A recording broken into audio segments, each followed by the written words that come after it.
कमळी या मालिकेच्या येणाऱ्या पुढील काही भागामध्ये आपल्याला जबरदस्त असा ट्विस्ट पाहायला मिळणार आहे। कमळीने ऋषीला दिलेलं वचन मागे घेतच दुरावा मिटवलेला असतो।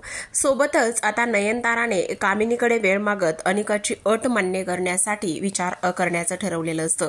तर आपण प्रेक्षकांनो कालच्या भागामध्ये एंडिंगला पाहिलं होतं की कशा पद्धतीने अनिकाने ऋषीसोबत लग्न करण्यासाठी अट घातली होती आणि त्या अटीबद्दल आता इकडे कामिनी त्याचबरोबर रागिनी काय म्हणणं आहे आणि नयनतारा त्या सगळ्या गोष्टीवर काय उत्तर देते आणि त्याचबरोबर आता जेव्हा कमळीला समजलेलं असतं ऋषीच्या गाडीचे ब्रेक जे आहेत ते फेल करण्यात आलेले आहेत आणि तेव्हा इथे कमळी ऋषीच्या काळजीपोटी त्याच्या मागे धावत असते, पळत असते आणि तेव्हाच इथे दोघांच्या मध्ये असलेला बोला मिटताना आपल्याला पाहायला मिळणार आहे। तर वेळ वाया न घालवताच्या या छोट्याशा व्हिडिओला सुरुवात करूया प्रेक्षकांनो, कारण इथे आपण पाहत आहोत की आता अनिकाने सांगितलेलं असतं जर प्राजूची इज्जत तुला पाहिजे असेल, जर प्राजूची बदनामी होऊ द्यायची नसेल, मी हा व्हिडिओ व्हायरल करावा असं वाटत नसेल तर मी म्हणते ती अट इथे मान्य करावी लागेल। आणि तेव्हा काय अट आहे तर मला ऋषीसोबत लग्न करायचं आहे। त्याचबरोबर इकडे कामिनी म्हणत असते माझ्या अनिकाला तुझ्या घरची सून बनवून घे आणि माझ्या अनिकाला तुझ्या घरची सून बनवून घेतल्यानंतर मग इथे जो व्हिडिओ आहे तो इथे व्हायरल होणार नाही। तुला काय पाहिजे त्यावरच इकडे जी नयनतारा म्हणत असते इम्पॉसिबल, हे होणं शक्यच नाहीये, मी असलं कधीही करणार नाहीये, समजलं। आणि त्याचबरोबर तुझी हिंमत कशी झाली इथे हे सगळं काही करताना आणि ह्या सगळ्या गोष्टी इथे बोलताना मागताना, मी असलं काही करणार नाही, समजलं तुला। मी ब्लँक चेक देते, काय मला लोन कर्ज काय जे करावं लागेल ते मी सगळं करते, पण सगळ्यात महत्त्वाची गोष्ट म्हणजे की मी असलं काहीही करणार नाही आणि ही अट अजिबात मी मान्य करणार नाही। ऋषी माझा मुलगा आहे, तो कुठलं खेळणं नाहीये की तू मागशील मनाला येईल तेव्हा आणि मी तुला देईल, हे असं होणं शक्यच नाही। ऋषीच्या आयुष्याचा हा प्रश्न आहे, त्यामुळे ह्या गोष्टी तू तुझ्या डोक्यातून काढून टाक, समजलं तुला।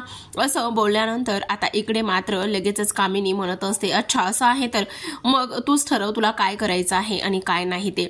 तर आपण इकडे दुसऱ्या बाजूला पाहतो की आता इकडे कमळीला जेव्हा समजलेलं असतं तेव्हा ऋषीच्या गाडी मागेच ती इथे सायकल घेऊनच धावण्याचा प्रयत्न करत असते। ऋषी सर म्हणून आरडाओरडा करत असते आणि त्याचसोबत इथे ऋषी सर प्लीज थांबा ना, जाऊ नका, तुमच्या गाडीचे ब्रेक फेल आहेत। ऋषी पुढे गाडी चालवत असतो तर कमळी त्याच्या मागे धावत असते। त्याचबरोबर आपण पाहतो की आता कमळी कुठपर्यंत जाऊन पोहोचते तर प्रेक्षकांनो इथे खूप प्रवास इथे तिने केलेला असतो। शेवटी एका शॉर्टकट रस्त्याने ती ऋषीच्या समोर येऊन पोहोचते आणि ऋषीच्या समोर येऊन पोहोचल्यानंतर इथे खूपच जोरात ऋषी आता इथे ब्रेक मारत असतो। तेव्हाच गाडीचं ब्रेक तर लागलेलं असतं आणि गाडीचं ब्रेक लागल्यानंतर इकडे ऋषी म्हणत असतो हा सगळा काय प्रकार आहे, तू वेडी आहेस का, असं म्हटल्यानंतर कमळी म्हणत असते सर तुमच्या गाडीचे ब्रेक फेल आहेत। आणि तेव्हाच ऋषी म्हणत असतो अगं वेडी आहेस का, जर ब्रेक फेल असते तर इथे ब्रेक कसं लागलं असतं आणि तुला कोणी सांगितलं की ब्रेक फेल आहेत म्हणून, तर इकडे तुला काय झालं असतं तर। आणि त्याचबरोबर तू एवढी माझ्या मागे धावत होतीस हो ऋषी सर, कारण मला तुमची ही अवस्था पाहत नव्हती, बघवत नव्हती आणि म्हणूनच मी इथपर्यंत धावत आलेली आहे, असं आता इथे ती बोलत असते। त्याचबरोबर आपण पाहतो की आता ऋषी म्हणत असतो अगं पण वेडी आहेस का तू, जर तुला काही झालं असतं तर मग काय करायचं होतं, असं सुद्धा इथे आता ती बोलत असते।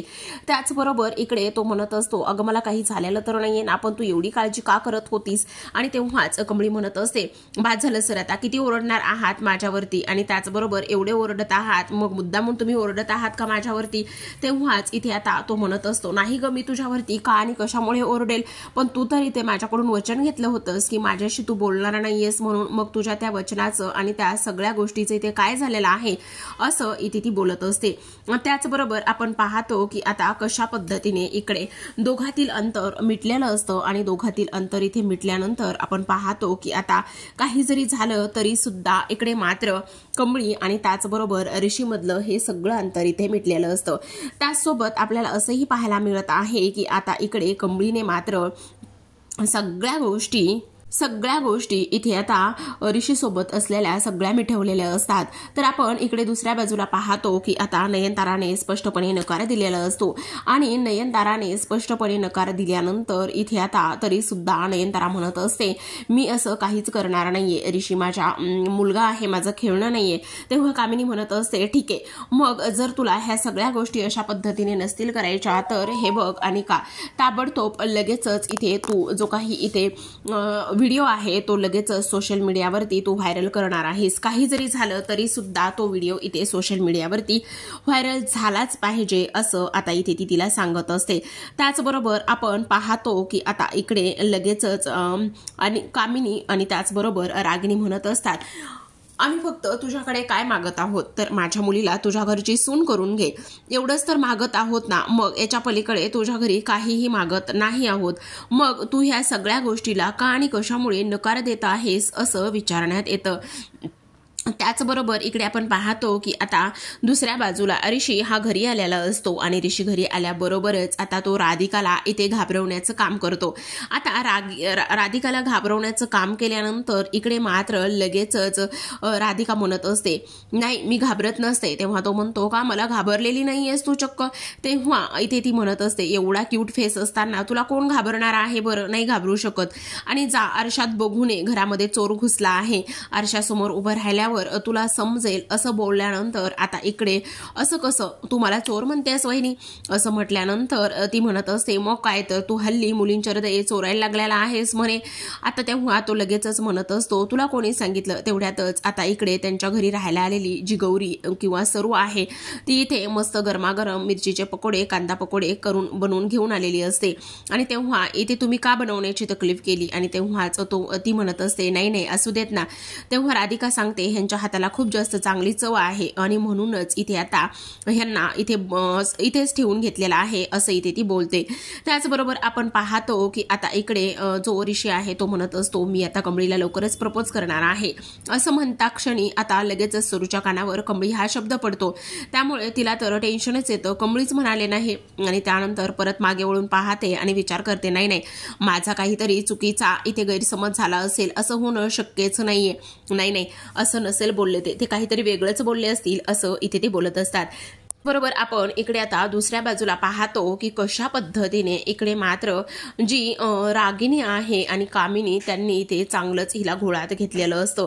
ती लोक बोलत असतात, काय करणार आहेस ते व्यवस्थित सांग. आणि तेव्हा मात्र इकडे आता कोणाकडे काहीच पर्याय शिल्लक राहिलेला नसतो. नयनतारा खूपच जास्त टेन्शनमध्ये आलेली असते. पण नयनतारा टेन्शनमध्ये आल्यानंतर ती म्हणत असते, ठीक आहे मला थोडासा वेळ लागेल, कारण मला ह्या सगळ्या गोष्टी इथे बोलाव्या लागतील, डिस्कस कराव्या लागतील असं इथे बोलते.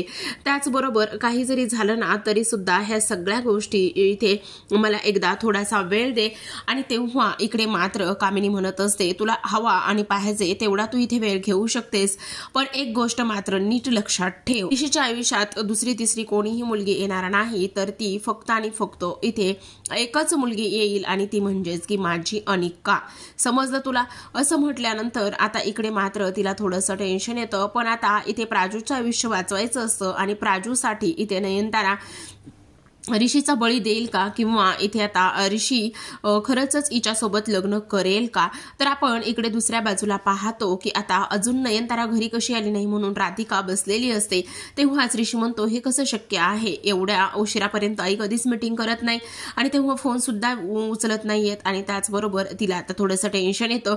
तेव्हाच इथे आता तो म्हणत असतो, काय करू मी शोधायला जाऊ का. पण त्यावरच आता ती म्हणत असते, नाही त्याची काही गरज नाहीये, बहुतेक येईल ती. आणि त्याचबरोबर तू नको काळजी करू वहिनी असं सुद्धा आता इथे तो बोलतो.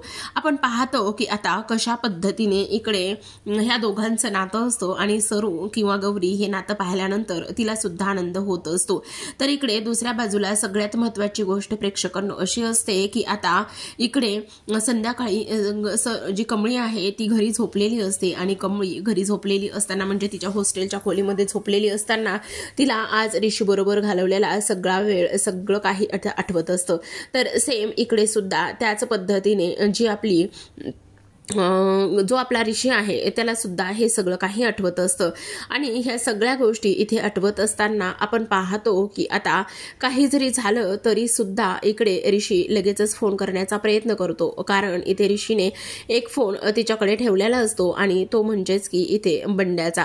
आणि आता इथे तिचा फोन वाजल्यानंतर इथे कोणाचा फोन वाजतोय मला तर कसं कळत नाहीये आणि इथे फोन कोणाचा आहे असा ती विचार करते. तेव्हा लगेचच फोन पाहते आणि फोन उचलल्याबरोबरच हॅलो कमळी कमळी कशी आहेस तू असं म्हटल्यानंतर ती म्हणत असते तुम्हाला कसं माहिती की हा फोन मी उचलला आहे म्हणून. आणि तेव्हा तो म्हणतो की जसा तू बंड्याचा फोन तिथे राहिलेला आहे तसंच मला माहिती होतं तो फोन तूच उचलणार आहेस म्हणून. तेव्हा ऋषी सर हा फोन तुम्ही इथे ठेवायला लावलेला आहे आणि ते सुद्धा कशासाठी. काही नाही, मला तुझ्याशी बोलायचं होतं. मला माझ्याशी बोलायचं होतं का, काय झालेलं आहे असं म्हणूनच दोघांच्या खूप उशिरापर्यंत गप्पा इथे रंगलेल्या असतात. कारण प्रेक्षकांनो आता इथून पुढे आपल्याला ऋषी आणि त्याचसोबत कमळीची लव्ह स्टोरी एन्जॉय करायला मिळणार आहे. त्याकरिता लगेच चॅनलला सबस्क्राईब करा आणि त्याचसोबत असे छान छान एपिसोड आणि ट्विस्ट एन्जॉय करण्यासाठी बेल आयकॉन सुद्धा प्रेस करा. भेटूयात पुन्हा एका अशाच नवीन आणि त्याचसोबत इंटरेस्टिंग अशा ट्विस्ट सोबत. तोपर्यंत पाहत राहा कमळी.